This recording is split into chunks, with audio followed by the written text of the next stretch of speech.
নমস্কার, রাধারানী হেসেলে আবারও সবাইকে স্বাগত। আজকের আমি মটন কারি বানাবো। তার জন্য আমি নিয়েছি 800 গ্রাম মটন। আমি প্রথমে মটনটাকে ভালো করে পরিষ্কার করে বেছে তারপরে একটু উষ্ণ গরম জলে লবণ দিয়ে কিছুক্ষণ 20 মিনিট ভিজিয়ে রেখেছিলাম। এতে করে কি হয়, ছাগলের যে একটা গন্ধ থাকে সে গন্ধটা আর থাকে না। এবার আমি ম্যারিনেট করার জন্য একটি পাত্রে ঢেলে নেব। নিয়ে কিছুটা টক দই, 800 গ্রাম মটনের জন্য আমি এখানে 75 গ্রাম টক দই নিয়েছি, সেটা দিয়ে দেবো। কিছুটা গোলমরিচের গুঁড়ো দিয়ে দেবো।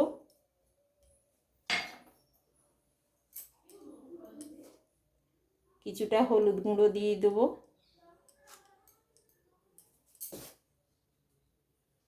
অল্প একটু কাশ্মীরি লঙ্কার গুঁড়ো দিয়ে দেবো, এতে করে কালারটা খুব সুন্দর আসে। রসুন বাটা দিয়ে দেবো আমি 1 চামচ মতো।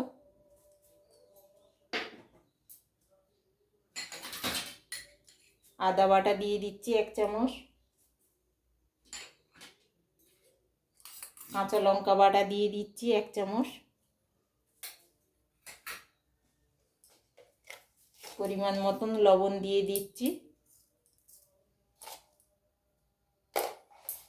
দিয়ে এটাকে আমি খুব সুন্দর করে মেখে আধ ঘন্টার জন্য আমি রেখে দেবো ঢেকে।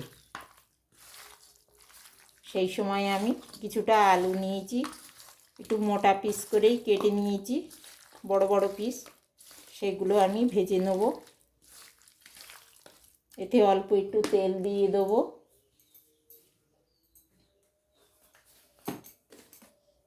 সর্ষের তেলই আমি এখানে ব্যবহার করব।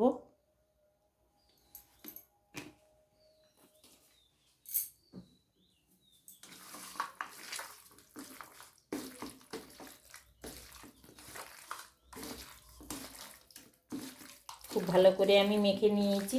এবার আমি এটাকে আধা ঘন্টার জন্য আমি রেখে দেবো।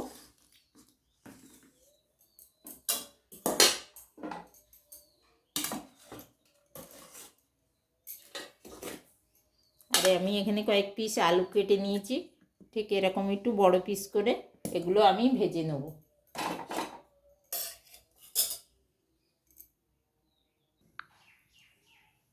আলু ভাজার জন্য আমি কড়াই বসিয়ে দিয়েছি। এবার কিছুটা তেল দিয়ে দেবো, এই 3 টেবিল চামচ মতো। এবার আমি তেলটা গরম হলে আলুগুলো দেবো। খুব বেশি গরম হলে দেবো না, একটু গরম কম থাকলে, নইলে আলুর গায়ে যে জলটা আছে ছিটোতে পারে।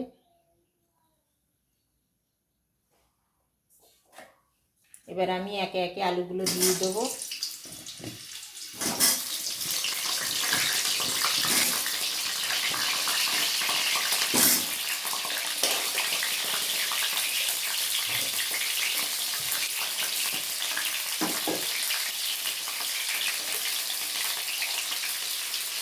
অল্প একটু লবণ দিয়ে দেবো।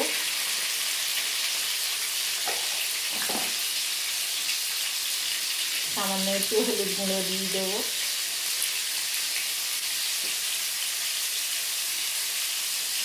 অল্প একটু কাশ্মীরি লঙ্কার গুঁড়ো দিয়ে দেবো, কালারটা একটু ভালো আসে।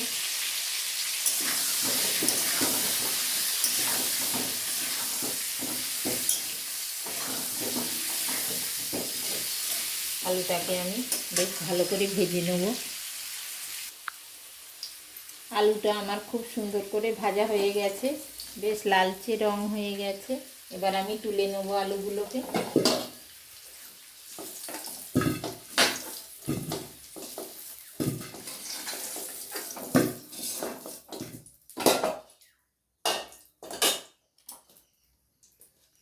আমি আবারও 2 চামচ মতো তেল দিয়ে দেবো।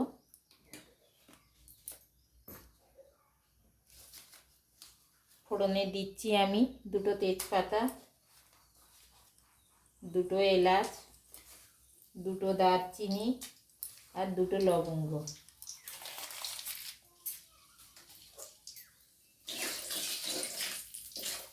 বেশ গরম মশলার একটা সুন্দর ফ্লেভার বেরিয়েছে। এবার আমি এই পর্যায়ে দিয়ে দেবো কিছুটা পেঁয়াজ কুচিয়ে রেখেছিলাম আমি।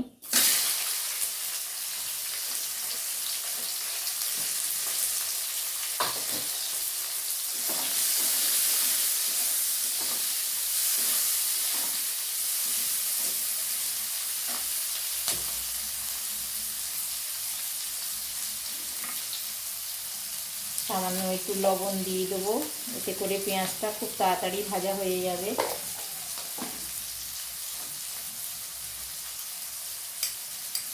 আর দেব 2 চামচ মতন রসুন বাটা। আমি রসুনটাকে খুব মিহি করে পেস্ট করিনি, একটু কম রেখেছি। এটা দিয়ে দিলাম, দিয়ে পেঁয়াজ আর রসুনটাকে আমি খুব ভালো করে কষিয়ে নেব, যতক্ষণ না একটু লালচে রং আসে ততক্ষণ আমি ভেজে নেব।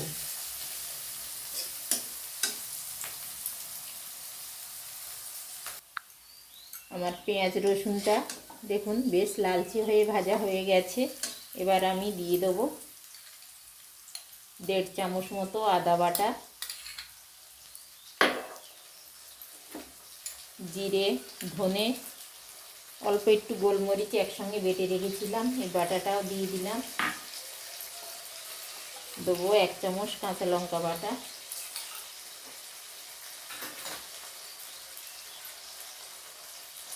1 চামচ হলুদ, অল্প একটু লাল লঙ্কার গুঁড়ো,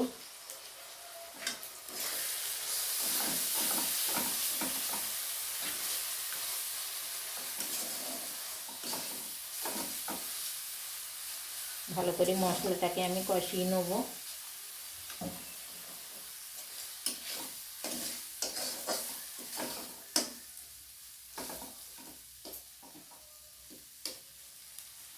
মশলার বেশ একটা সুন্দর গন্ধ ছেড়েছে। এবার আমি আমার এখানে ম্যারিনেট করা আধ ঘন্টা হয়ে গেছে। এবার আমি মটনগুলো দিয়ে দেবো।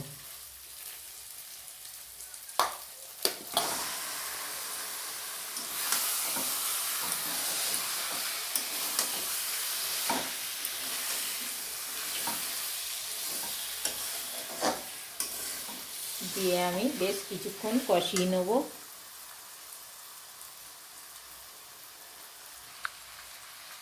কিছুটা কষানো আমার হয়ে গেছে। এবার আমি দেবো, আমি 2টো ছোটো সাইজের টমেটো বেটে রেখেছিলাম সেটা দিয়ে দিচ্ছি।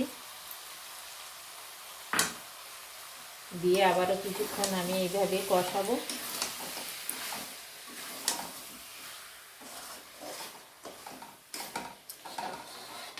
একটা থালি দিয়ে আমি এইভাবে ঢেকে ঢেকে আমি মটনটাকে কষিয়ে নেবো ভালো করে।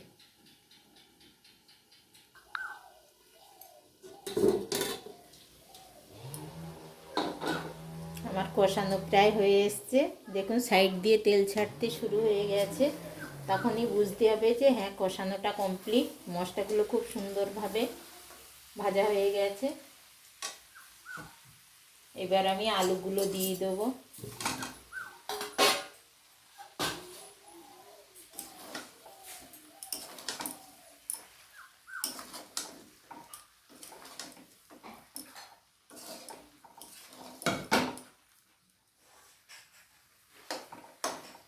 দিয়ে আমি একটা প্রেসার কুকারের মধ্যে তুলে নেব, নিয়ে তাড়াতাড়ি যাতে হয় সেই জন্য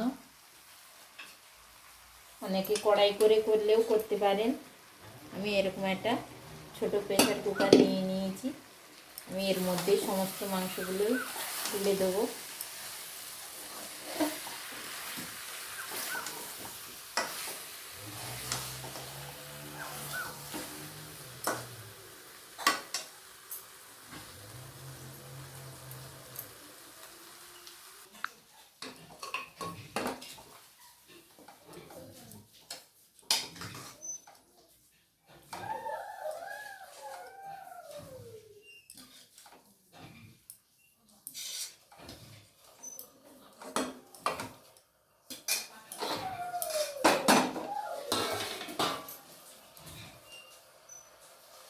আমি এখানে কিছুটা গরম জল করে রেখেছি, গরম জলটাই দিয়ে দেবো।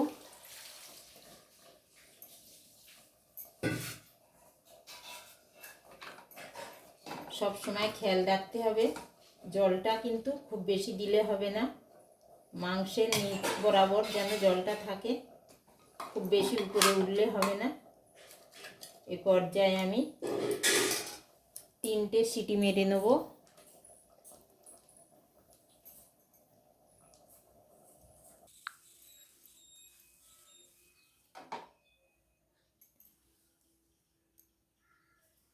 তিনটে সিটি পড়ার পর আমি গ্যাসটা অফ করে দিয়েছি।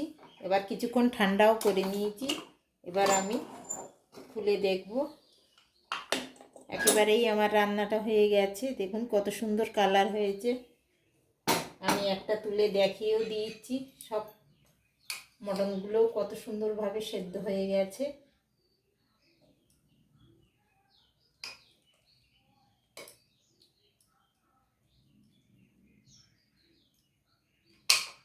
ভীষণ গরম।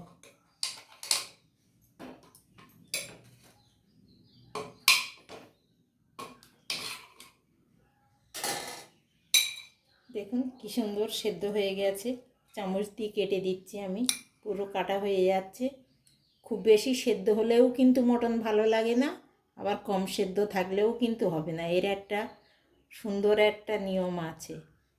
এইভাবে একবার করে দেখবেন, ভাত রুটি সব কিছুর সঙ্গেই খুব সুন্দরভাবে ভালো লাগবে। আমি আলাদা একটি পাত্রে ঢেলে দিচ্ছি। আমি আলাদা একটি পাত্রে ঢেলে নিয়েছি। দেখুন কেমন লাগছে সবার। শেষ পর্যন্ত দেখার জন্য ধন্যবাদ।